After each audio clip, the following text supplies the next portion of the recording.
Hoy tengo el honor de conversar con una queridísima amiga, una persona extremadamente preparada, muy chula, una chulería de persona. Estará conversando con nosotros nada más y nada menos en el día de hoy para conocer las realidades de lo que es la composición y los derechos de autor. Con ustedes y nosotros en este espacio, Evelyn Germán, ¿cómo te sientes? Muy bien, muy bien. Muchísimas gracias por la invitación y por la oportunidad para que el pueblo de San Francisco de Macorís conozca más sobre la gestión colectiva. En este caso vamos a hablar de Esgacedón, que es a quien represento.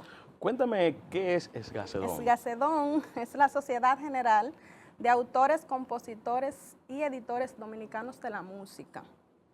Es una sociedad de gestión colectiva emanada de la Ley 65-00, que se encarga básicamente de velar y de cobrar el derecho que tienen los autores por sus composiciones. ¿Y qué tanto funciona eso? Pensé que esa era una de las tantas instituciones que tenemos aquí que son solo nominal. No, es una institución autorizada por decreto del Poder Ejecutivo, porque cuando se promulgó la ley 65-00, ok, tenemos la ley, pero como un autor se le hace imposible ir a cada establecimiento a sentarse, se está escuchando mi canción, ¿cómo le cobro? Entonces, hubo la necesidad de crear las sociedades de gestión colectiva para agrupar los grupos, un ejemplo en este caso la música, los editores, los compositores, los arreglistas, para que se encarguen de velar por ese cobro, por el cobro de su derecho. Por ejemplo, si yo escribo una canción, ¿qué es lo primero que tengo que hacer? Registrarla en la Oficina Nacional de Derecho de Autor, ONDA. Después de ese registro, pues Esgacedón, con sus mecanismos internos, se encarga del reparto.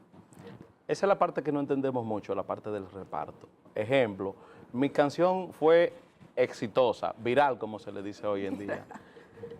¿Cómo hacemos con el dinero de ahí en adelante? El dinero, como te digo, hay mecanismos internos en la sociedad que está en Santo Domingo. Nosotros somos aquí en San Francisco un concesionario. Representamos esta provincia y la provincia de Hermanas Mirabal. Nosotros lo que recaudamos en estas dos provincias lo enviamos a Santo Domingo y ellos se encargan del reparto a los autores, tomando en cuenta diferentes características, repertorio. Tú sabes que hay forma de medir cuando una canción está pegada, trayectoria y muchísimos aspectos que se toman en cuenta para hacer ese reparto, que se va a hacer de acuerdo a lo que se recaude. O sea, mientras más se recaude, más va a recibir el autor. ¿Y cuáles establecimientos comerciales se le cobra para estos fines? A todo el establecimiento comercial que use música de manera pública. Detállame esa parte. Te detallo. Un ejemplo, un supermercado usa música para ambientar el establecimiento, debe de pagar derecho de autor. Una discoteca, su parte de lo que ofrece una discoteca es la música, o sea, debe de pagar derecho de autor. Un restaurante, gimnasios, todo establecimiento que la música garantice la permanencia de una persona debe de pagar derecho de autor. ¿Y estos pagos, o sea, estos cobros son muy impositivos para los negocios? No, se toma en cuenta el tipo de negocio, el tamaño del negocio, la capacidad de personas, se toman en cuenta los metros. Hay un tarifario autorizado por Esgacedón con diferentes pautas que uno debe de tomar en cuenta cuando uno visita para establecerle la tarifa. Sí, pero explícame esa parte ahí. Por ejemplo, si yo tengo, ¿qué? Un restaurante, vamos a decir, como el tamaño de este estudio, ¿cuál sería la tarifa aproximada que yo pagaría? Ahí era que tú querías llevarme. Esta es la época de los números, ¿verdad? La gente Un quiere restaurante saber. más o menos con este metraje podría pagar 2.000, 2.500 pesos. Mensuales. Mensual. Y ustedes, o sea, ustedes son un tipo de norte, o sea, que no paga pan, le cotan. No. Hay mecanismos legales, la ley te da mecanismos de que quien no paga, tú puedes iniciar un proceso jurídico contra él, pero ese no es nuestro objetivo. Nuestro objetivo es siempre orientar, conciliar. Ahora, cuando ya hay una negativa reiterada, entonces hay que tomar los mecanismos que nos da la ley, pero nuestro objetivo no es, pero sí, hemos tenido. Mire, señores, yo tengo que admitir que yo estoy desde siempre interesado por el mundo del espectáculo, el entretenimiento, y yo desconocía completamente esa parte. Incluso hemos hasta estado al frente de negocios y nosotros desconocíamos por completo. Muchas personas desconocen, nosotros nos acercamos. Nosotros iniciamos representando a la sociedad aquí en San Francisco en el 2021. Ya existía desde el 2016, pero en pandemia, 2020, se cerró todo. Entonces, la persona que estaba encargada se dedicó a otros proyectos, entonces nos contactan. Cuando yo llegué, ya la mayoría de negocios tenían su licencia, porque el negocio para usar la música necesita una licencia de nosotros, de autorización pública. Necesita tener esa licencia. Ya nosotros lo que nos acercamos para decir que ya había que comenzar a pagar de nuevo, pero cada vez que vemos que abre un establecimiento, vamos, orientamos, le dejamos su brochure, para que se regularicen, para que estén siempre en el marco de la ley. Ese es el objetivo principal. Y podemos decir que siempre hay inconvenientes, hasta Edenorte tiene sus inconvenientes, pero sí, cuando orientamos, a veces con los mismos abogados, a veces el propietario no quiere ceder, pero el abogado le orienta, como conoce la ley, si no la conoce, investiga. Que hay un punto que a mí me gustaría que nos detalles acá, y es el asunto del reparto a los compositores. ¿Cómo ustedes contactan a esta persona? La mayoría, conozco compositores que ni siquiera tienen, podríamos decir, domicilio, algunos de ellos. Sí. Entonces, ¿cómo ustedes hacen todo esto y cada qué tiempo son las regalías? Mira, las regalías son 2 veces al año. El autor que está registrado siempre está de cerca con la sociedad, ahí es que está su derecho, ¿verdad? Ellos tienen una relación muy cercana con los autores, hacen sus asambleas, cada 2 años hacen elecciones y son los autores que votan en esas elecciones. Recientemente, ahora en febrero, se hicieron elecciones, ganó Quinito Méndez, es el presidente de la plancha de Quinito. Ajá, exactamente. Y los autores siempre están muy concentrados en Escacedón, muy de cerca. O sea que contactarlo para ellos no es un problema. De acá de la región, ¿cuál es, vamos a decir, de los mayores repartos? Recuerda que mi relación directa no es con los autores. Yo represento la sociedad. La sociedad. El autor, su relación directa es con la oficina principal. Ok, ¿y cómo andan entonces las recaudaciones acá en los últimos tiempos? Bien, se nos hizo difícil al principio porque todavía en 2022 aquí se estaba hablando de pandemia. En 2021 todavía habían muchas restricciones en los establecimientos. Comenzamos de manera tímida, pero sí hemos ido captando, tú lo que quieres es el monto, ¿verdad?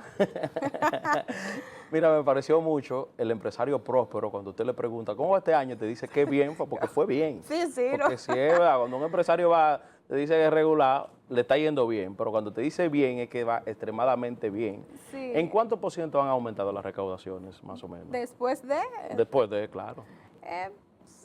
Tú sabes que lo que pasa es, Arismendi, que en San Francisco a veces abren 3 establecimientos y cierran 4.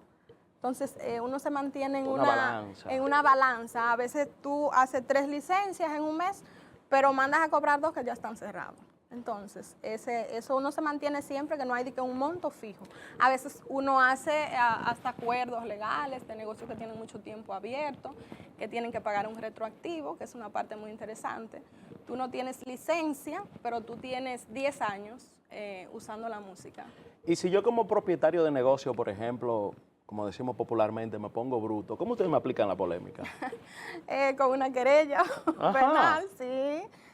¿Y tan lejos, por 2.500 pesos? Sí, no por 2.500 pesos. Estamos hablando del patrimonio de una persona, ¿sabes? Estamos hablando de una familia que tiene un patrimonio. Ese es su derecho.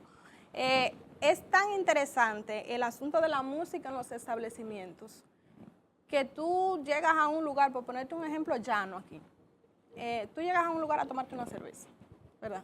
Si no hay música es difícil que tú te tomes la segunda. Pero si tú escuchas una bachata de Anthony Santos. Y un olor a... Exactamente. Tú dices, tráeme la otra. Entonces, eso que generó en ese negocio, que tú te bebieras ahí una caja, hay que darle un pedacito del pastel. de su composición. Detrás de una composición hay un arreglista, hay un compositor, y ese es su patrimonio, que es la parte que yo quiero como que se entienda. Que no es que, ay, ¿por qué la música hay que pagarla? Hay que pagarla porque se está usando en un establecimiento de manera comercial. Tú estás garantizando en ese negocio la permanencia de una persona porque está escuchando una obra. Es un derecho de propiedad. Es decir, que es un derecho de propiedad que se hereda igualito. Un ejemplo, Se hereda sí. igual. Cuando ese compositor fallece, sus familiares siguen recibiendo claro que sí. Ajá. Es su patrimonio, es un derecho de propiedad como tú dejas un apartamento. O sea que por eso los hijos de Tatico andan dando brinco todavía. Por eso mismo. Pensé que era por las grabaciones de los temas, ¿no? No, es lo mismo tú dejas un apartamento que tú dejas 10 obras inscritas. O sea, tú estás dejando un patrimonio. Detrás de una canción hay un patrimonio. Señores, miren, con lo picante que está este sol, yo prometo que mañana mismo estoy escribiendo, porque yo no quiero seguir cogiendo sol para sí. ver si podemos pegar un tema, ¿verdad? Que las regalías empiecen a... Claro que sí, funciona. Pero, hay esta onda regula todas esas cosas. Todas esas entidades. Pero no sé, a nosotros nos gustaría saber, porque te he dicho, vamos a poner un ejemplo, la regalía de un tema exitoso, que quizás tú la sabes. Me le ha salido varias veces debajo de la patana. ¿De cuánto estamos hablando? Por ejemplo, de aquí, de la región, no tiene que especificar artista. ¿Cuánto es la regalía que tú conoces? Que mira, por ejemplo, está compositor, o qué sé yo, el compositor de tal tema, más o menos, yo escuché que recibió tanto de regalía, para ver si vale la pena componer canciones, porque estamos buscando alternativas y estamos cansados de estar sin dinero. ¿Cómo? Como te acabo de explicar y no es saliéndome el reparto se maneja de manera interna. Con los autores. Yo me encargo de velar, porque cada establecimiento que use música pague su tarifa, pero no tampoco vernos como una oficina de cobro, sino de orientación, de conciliación. Una oficina de cobro muy amigable, ustedes van y se toman un cafecito, van acá, mi niño. Muchas veces, sí, generalmente es lo Mira, que tiene varios meses que no paga, tiene que pagar, porque esas facturas... Y algo así, te mando esto, algo amigable. Algo amigable, conciliatorio. Y mira, qué extraño que no, o sea, yo realmente desconocía que esto procedía de esa manera. ¿Cuál es el llamado que tú le haces entonces a las personas que nos están mirando ahora? Bueno, le hago un llamado a los dueños de establecimientos, a los establecimientos obviamente que usan música, a que se acerquen a nosotros para que regularicen. Inmediatamente usted regulariza, está aportando a la legalidad de su negocio, al patrimonio de un autor que está detrás de cada composición, y que regularicen básicamente su establecimiento para la tranquilidad y para el beneficio de cada compositor, de cada arreglista que hay detrás de una canción. Evelyn, muchas gracias por el honor de tu visita a este espacio. Muchísimas gracias a ustedes, mis amigos, decirle que aún hay más de esto que es historias y realidades nosotros.